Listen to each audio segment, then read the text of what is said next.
నీళ్లు నిజాలు ప్రజలకు వివరించిన, నిజంగానే తెలంగాణకు వాళ్ళు ప్రాజెక్టులు తెచ్చుంటే, తెలంగాణ ప్రాజెక్టుల నిర్మాణం పూర్తి చేసి ఉంటే శాసనసభలో మనల్ని అడగడానికి కడగడానికి వాళ్ళకి అవకాశం ఉండే.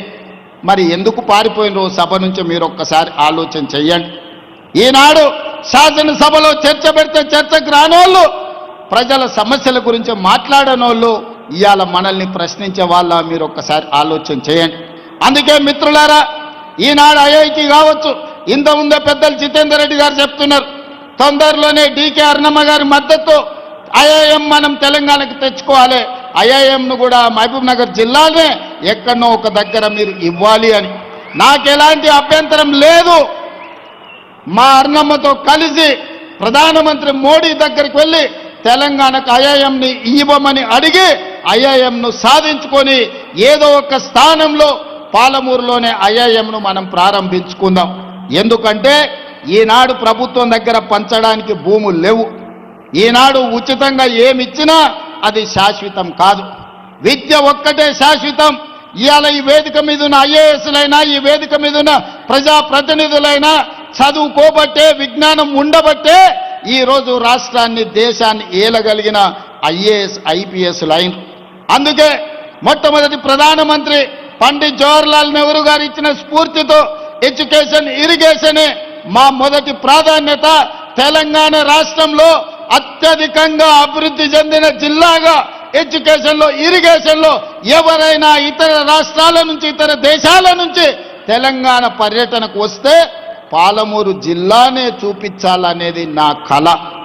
ఒకప్పుడు టోనీ బ్లేయర్ వచ్చినా, బిల్ గేట్స్ వచ్చినా, విదేశీ పర్యాటకులు ఎవరు వచ్చినా ఆనాటి ముఖ్యమంత్రులు వాళ్ళను పాలమూరు జిల్లాకు తీసుకొచ్చేటోళ్ళు.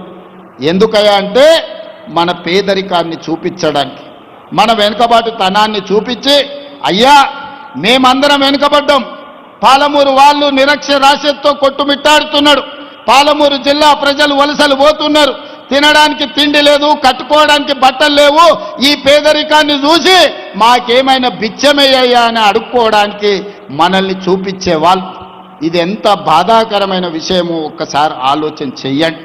పేదరికాన్ని చూపించడానికి ప్రభుత్వం గ్రాంట్స్ అడగడానికి పాలమూరు జిల్లాను ఒకనాడు చూపించేది. ఇక ఏమాత్రం ఇది సహించరానిది. మన పేదరికం కాదు, మన అభివృద్ధిని చూపించాలి, మన చదువులను చూపించాలి, మన విజ్ఞానాన్ని చూపించాలి, మనం కట్టుకున్న ప్రాజెక్టులు చూపించాలి. మన ప్రాంతంలో ఐఐటీలో చదువుకున్న వాళ్ళు, ఐఐఎంలో చదువుకున్న వాళ్ళు, ఐఏఎస్ ఐపీఎస్లు అయిన వాళ్ళను పాలమూరు జిల్లా నుంచి ఈరోజు దేశానికే సేవలు అందిస్తుందని మన అభివృద్ధి చెందిన ప్రాంతంగా మనల్ని చూపించుకోవాలి. ఈ అవకాశం మళ్ళీ మళ్ళీ మనకు రాదు. వచ్చిన అవకాశాన్ని అందిపుచ్చుకోవాలి. ఈ మహబూబ్ నగర్ జిల్లాలో ఉన్న ప్రతి విద్యార్థులకు నేను చెప్తున్నా, క్రమశిక్షణతో చదువుకోండి, జీవితంలో పైకి రాండి. చదువు ఒక్కటే మన జీవితాన్ని, మన భవిష్యత్తును మారుస్తుంది. ఆ చదువులకు అవసరమైన నిధులు ఇచ్చే బాధ్యత నాది. పేదరికం పోవాలంటే పసిడి పంటలు పండాలి, రైతుల కళ్ళల్లో ఆనందం ఉండాలి. పసిడి పంటలు పండాలన్నా, పేదరికం పోవాలన్నా ప్రాజెక్టులను పూర్తి చేసుకోవాలి. అందుకే ఈనాడు పాలమూరు రంగారెడ్డి ఎత్తిపోతల పథకాన్ని, ఈనాడు ఎస్ఎల్బిసి పథకాన్ని, ఈనాడు మక్తల్ నారాయణపేట కొడంగల్ ఎత్తిపోతల పథకాన్ని, లేకపోతే జూరాలలో పెండింగ్ ఉన్న పనులను అన్నిటినీ పూర్తి చేయడానికి, ఆర్డీఎస్ ప్రాజెక్టును పూర్తి చేయడానికి, ఆ పెండింగ్ పనులను అన్నిటిని కూడా పూర్తి చేసే బాధ్యత ఈ ప్రభుత్వం తీసుకుంటుంది.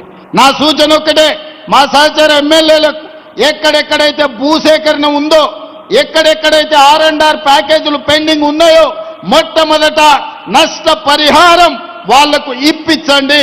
నిన్న నేను ఆదిలాబాద్లో చనాక కొరాట, అదే విధంగా మిగతా ప్రాజెక్టులను సదర్మాట్ బ్యారేజ్ను నేను ప్రారంభిస్తే మేము సిద్ధం చేసినాం. రేవంత్ రెడ్డి వచ్చి ఫోటోలు దిగుతున్నాడని ఒక మారీచుడు మాట్లాడింది.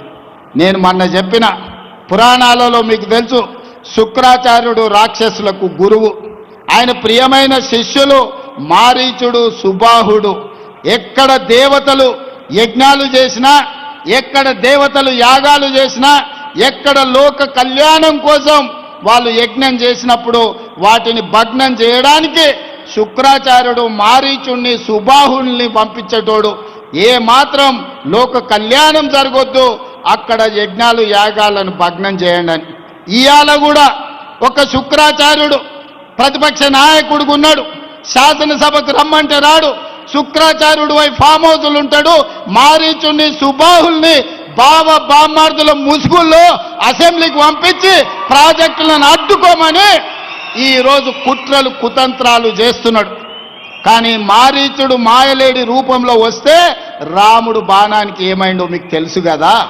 ఇలాంటి శుక్రాచార్యులను మారీచులను సుబాహులను వధించగలిగిన శక్తి, రాక్షసులను కట్టి పడేసే బలము పాలమూరు బిడ్డకు ఉంది.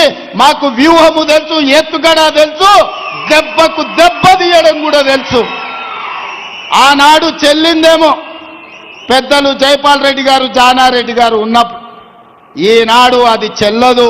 మాకు తెలుసు ఎవరు ఎట్లొస్తారో, ఏ రూపంలో వస్తారో, ఏ మారు వేషంలో వచ్చినా, మాయలేడి రూపంలో వచ్చినా పాలమూరు జిల్లాలు ప్రజలు గుర్తుపడతారు, కర్రు కాల్చి వాత పెడతారు. మీరు ఎలాంటి ఆశలు పెట్టుకోకండి. ఇవాళ ఆయన చెప్తుండు మేము గొప్పలు చేసినామని, మేము అభివృద్ధి చేసినామని, మేము పరిశ్రమలు తెచ్చినామని.